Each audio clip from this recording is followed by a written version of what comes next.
Olá, boa tarde. Você está agora com as notícias do Gazeta News. Após quase 16 anos, os 3 postos do Centro de Solidariedade ao Trabalhador na capital suspenderam as atividades hoje. As unidades já ajudaram milhares de pessoas a conseguir emprego.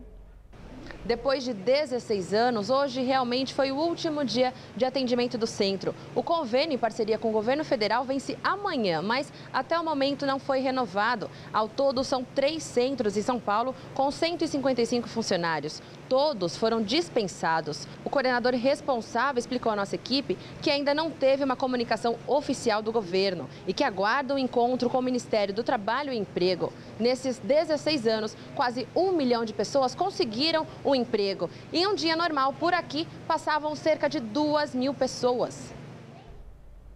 Até o momento, o Ministério do Trabalho não se manifestou sobre o assunto. E um alerta na saúde: casos de dengue na cidade de São Paulo aumentaram 42%. Segundo a Prefeitura, até o começo desse mês, a cidade já registrava 1.745 casos da doença, um aumento de 42% em relação ao mesmo período do ano passado. Com isso, São Paulo apresenta uma taxa de incidência de 15,5 casos para cada 100 mil habitantes. O número é considerado baixo pelo Ministério da Saúde. O maior número de casos foi registrado na zona oeste, nos bairros da Lapa, Jaguaré e Rio Pequeno. Nesses locais, a Prefeitura já começou um trabalho mais intenso de combate ao mosquito. A Prefeitura confirmou na segunda-feira a primeira morte desse ano provocada por dengue na cidade. A vítima foi um menino, Israel, de 6 anos de idade. Principal líder do PCC, Marco Camacho, Marcola, é retirado do regime disciplinar diferenciado e volta a cumprir pena na Penitenciária 2 de Presidente Venceslau, no interior paulista. Ele conseguiu uma liminar da Justiça para deixar a cela especial. Fazia menos de um mês que Marcola estava em uma cela individual, sem direito a noticiário, visitas íntimas e com apenas 2 horas diárias de banho de sol. O pedido para que ele e outros 3 líderes do PCC ficassem no regime disciplinar diferenciado, o RDD, foi feito pelo governo em resposta à descoberta de um plano de fuga cinematográfico para resgatar os 4 chefes da facção da penitenciária de Venceslau. O projeto, que envolvia 2 helicópteros, um avião e atiradores, pretendia levá-los para o Paraguai. A decisão de retirar Marcola do RDD é do desembargador Péricles Pisa, que alega que o fato de haver indícios da existência do plano não é suficiente para determinar sua internação no regime. E o empresário Olacir de Moraes, cujo motorista matou o ex-senador boliviano Andrés Guzmán, negou ontem em depoimento à polícia que estivesse sendo extorquido pelo boliviano. A viúva do ex-senador, que foi ouvida anteontem, também negou que seu marido extorquisse o empresário. Os depoimentos foram divulgados pelo jornal Folha de São Paulo. Segundo o jornal Folha de São Paulo, Olacir de Moraes disse que os R$400 mil encontrados no carro de Guzmán, pouco antes dele ser morto, era um empréstimo. Já a viúva do boliviano, uma brasileira que não teve o nome revelado, disse que era um pagamento por serviço prestado em negociação de terras. A tese de que o empresário via sendo extorquido pelo boliviano foi apresentada pelo motorista Miguel Garcia Ferreira. Ele alega que queria dar um susto em Guzmán por causa da suposta extorsão que ele vinha praticando contra seu patrão. Durante uma carona, os dois brigaram e o ex-senador morreu atingido por 3 tiros. E após vistoria realizada hoje, o Ministério do Trabalho liberou as obras nas arquibancadas provisórias na ala norte da Arena Corinthians, na zona leste de São Paulo. Os trabalhos estavam paralisados desde a morte do operário Fábio Hamilton da Cruz, de 23 anos. No último dia 29, ele caiu de uma altura de cerca de 9 metros quando montava a estrutura. Os técnicos do Ministério do Trabalho exigiram uma série de medidas de segurança para que a obra fosse liberada. A empresa responsável pela obra, Fest Engenharia, instalou 6 redes no local e andaimes. Na ala sul, as obras já haviam sido liberadas no começo da semana. O Itaquerão será palco do jogo de abertura da Copa do Mundo no dia 12 de junho. Empresários são presos por furto de água durante a Operação Gato Escaldado da Polícia Civil e técnicos da Sabesp. Foram encontrados sinais de furto de água em uma fábrica de gelo em Taboão da Serra, na Grande São Paulo, em uma churrascaria em Cangaíba, Zona Leste, e em 5 pensões no Ipiranga e nas vilas Monumento e Clementino, na Zona Sul. Os donos dos hotéis e da fábrica de gelo alteravam o relógio de consumo com auxílio de ímãs. Já na churrascaria foi verificado um desvio na rede. A água entrava no estabelecimento sem ser contabilizada.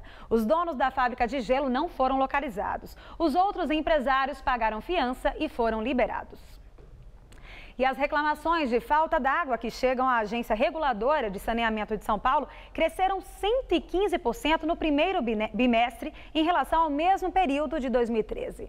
O número de reclamações contraria a informação do governo do estado de que as queixas à Sabesp permanecem estáveis. A CESP, a Agência Reguladora de Águas do Estado, recebeu em janeiro e fevereiro deste ano 355 críticas sobre interrupção de abastecimento, contra 165 nos primeiros 2 meses do ano. A explicação de que as queixas se mantêm estáveis tem sido usada pelo governador Geraldo Alckmin para negar a existência de racionamento não declarado. E a semana termina com sol, céu azul e nada de chuva aqui na capital e também no litoral paulista. E o que todo mundo quer saber é como é que fica o tempo no fim de semana. Vamos à previsão?